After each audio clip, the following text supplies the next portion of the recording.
Human beings. We all do business with human beings. And when we've got the procedures in place, we have to negotiate with people. And my realm of expertise is understanding people. I've been working for a long time with a system that will help you to know something about someone when you first meet them, simply by observing certain physical characteristics. Not body language, not the way they move, but the actual physical body as they walk in the room. What I wanted to do here is give you a very exaggerated and extreme picture of every single type. So hopefully I'll have insulted everyone in the room fairly equally by the end. For a bit of fun, if you feel like it, we'll pick some specimens out of the room. Because that's when it gets real and interesting. And I'll sort of move towards you and give you eye contact. If you don't want to volunteer, I don't want to put you on the spot, you don't have to say no thank you or make a big fuss of it. Just let me know that you don't particularly want to be picked on with a simple gesture that looks like this. So a circle is 6 points, and we're all somewhere between those 2 points. They have to be next to each other. You can't have a bit of one and a bit of another. It's not a buffet. Your type is connected to the hardware that you're born into. We're all born into a physical body. And some physical types, they just look like each other. Who thinks they're the biggest petrol head in this room? If I pointed at a car and you said that's a Prius, you'd know it was part of it. I would know it was a hybrid car. If You'd know it was a hybrid car, I'd say it was a Morris Minor, 4 cylinders. Cool. You do the same thing with human beings. You can look at them and go, I know what model that person's operating. I know what's under the bonnet. And certain types, in negotiations, certain words will appeal to them, and certain words will instantly repel them. First type we're going to examine is known as the Mars type. Each one of these types is named after a god or goddess of mythology. It gets weirder. If someone's right on that spot on the circle, and they're almost 100% Mars, they're going to have a square head. They're going to have red or reddish hair. They're going to have piercing blue eyes. They're going to have a barrel chest, short fingers. It's also likely that they'll be slightly bow-legged if they're really Mars. And everyone's pointing at people already, aren't they? Anyone know any Mars people? Yeah, have you ever had that? You know a Mars person? Sitting right there. So it does sort of seem... Would you stand for us just a second? What's your name, please? Andy. It does kind of fit, doesn't it? There is a magic word, a magic phrase you can use with the Mars, and that is, I was wrong. If you use that exact phrase, a Mars will go, I can trust this person because I know that they will admit mistakes when they make them. Where are you going to find these people working quite happily? What environments? Police. In the police force, absolutely. What Mars people like about the police force is it's really simple. There's the good guys, the bad guys. You beat up the bad guys. Then you go and have a drink. Now, I am obviously drawing a highly cartoonish version here. If you flatter a jovial, you can almost watch them expand like a balloon that's being blown up. When they get to a certain size, that's when you ask for what you want, and they go, of course you can have it.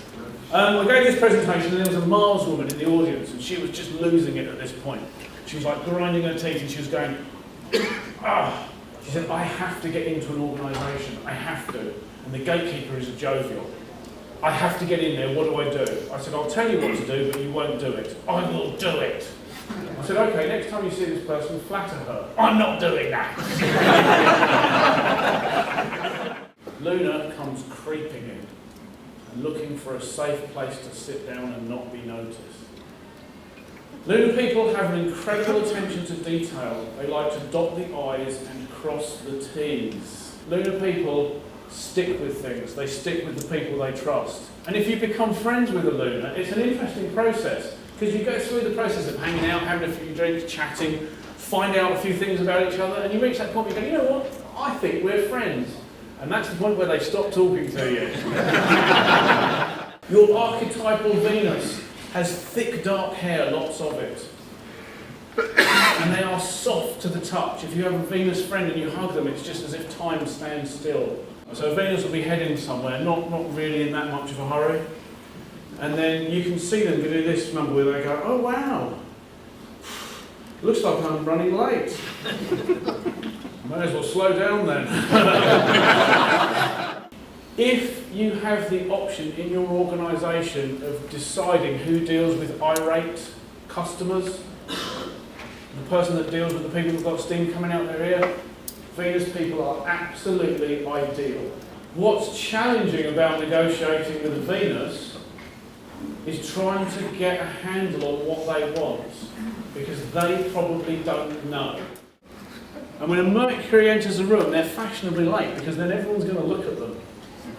And they're going to stride in, and they're going to start sniffing opportunity. Where's the opportunity in this? Ooh. And when they move in, you can always hear a click as their smile turns on. How you doing? How you doing? I'm talking to you, but the guy over there, I've just read his name badge, he's far more successful than you. It's great talking to you. Yeah. How you doing?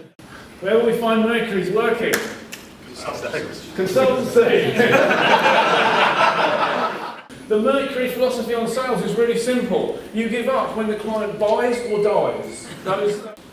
Saturns have long bones. They have a long face. When a Saturn walks into the room, they give off the vibe that Dad has shown up. There's a mess, isn't it? I hope you can read that, because I certainly can't. Saturns have high standards.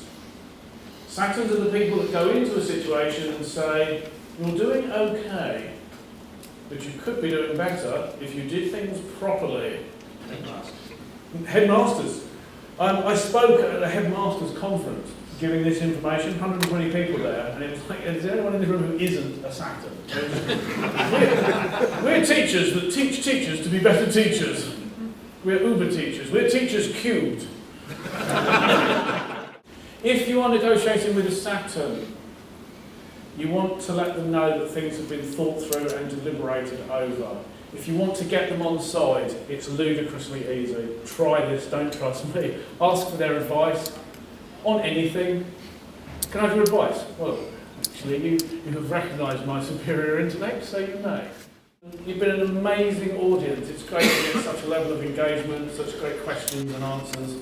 And thank you very much indeed. Behind him was a Saturn, even closer to Mars.